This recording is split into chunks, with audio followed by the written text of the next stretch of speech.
Hey, Shane Penley here with Outsweet Marketing. I am here with Mr. Bobby Rossi. Thank you so much for joining me today. It's my pleasure, thank you. Bobby, you're the Executive VP for Ruth Eckerd Hall and for the Capitol Theater, which we are sitting in right now. Yes. Right. So you've opened up the doors, we're talking. I think it says a lot with where we are right now in an empty theater, right? But being here with you, I have to say this though, because living in Clearwater, everywhere I look, your name comes up.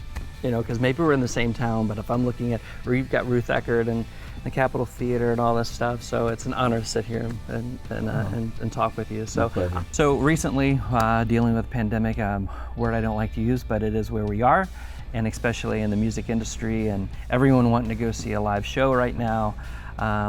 What are you currently dealing with on booking acts, or hearing from people what they're willing to do, or what's happening on that side? Well, we've tried to really maintain a positive attitude at a time when it was easy to not have that attitude, Yeah. and that goes down the line from artists to managers to agents to crew, because everybody's in a different part of the country, and they're looking at it from their vantage point of,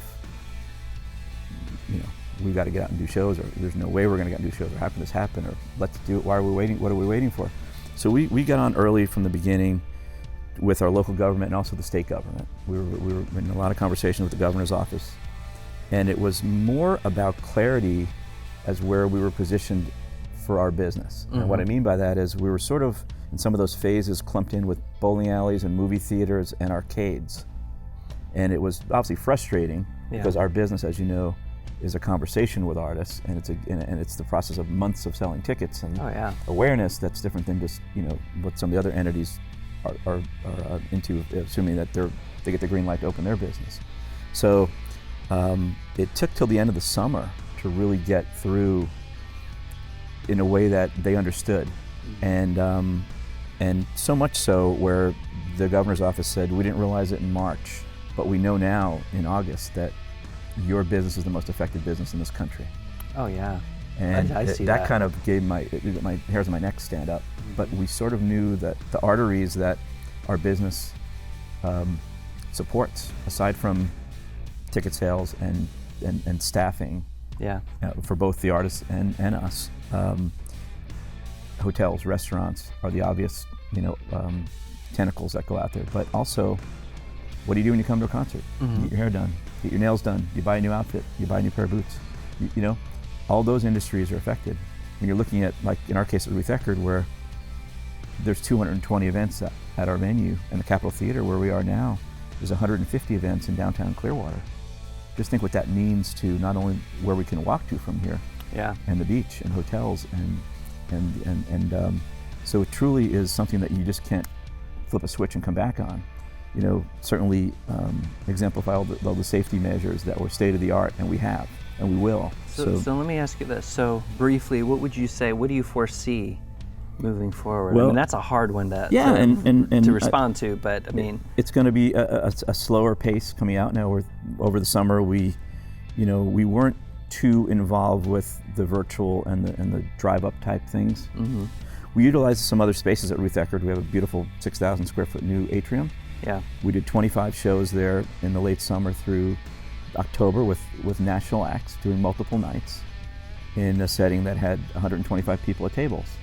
Wow. And it was Chick Corea, and it was Robin Zander from Cheap Trick, and Henry Paul of the Outlaws, and Sister Hazel, Mindy Abair, and they were ecstatic to come play. Oh yeah. They were happy to see smiling faces in a great, safe environment. So the thing that was phenomenal was the fact, aside from the fact that all 25 sold out, was the audience saying how safe they felt. Yeah. And that is the start, So and that's a sensitive doses. thing. You've got to be careful what you can push and the boundary on that as well. So this wasn't to get rich, but the artists needed that spirit back in them. Matter of fact, Sister Hazel guys, after the first night, coming down from Gainesville, he called his wife and said, "Honey, I feel like I'm a person again for the first time in 6 months." Yeah. So we've now we've just put on sale about 9 shows for December, and we're in November now, and we're taking some of the ones that might have been here at the Capitol and moving them to Ruth Eckerd so we can get to sort of the capacity that they need or tickets will demand. So that's our starting point. And I'm looking forward to it.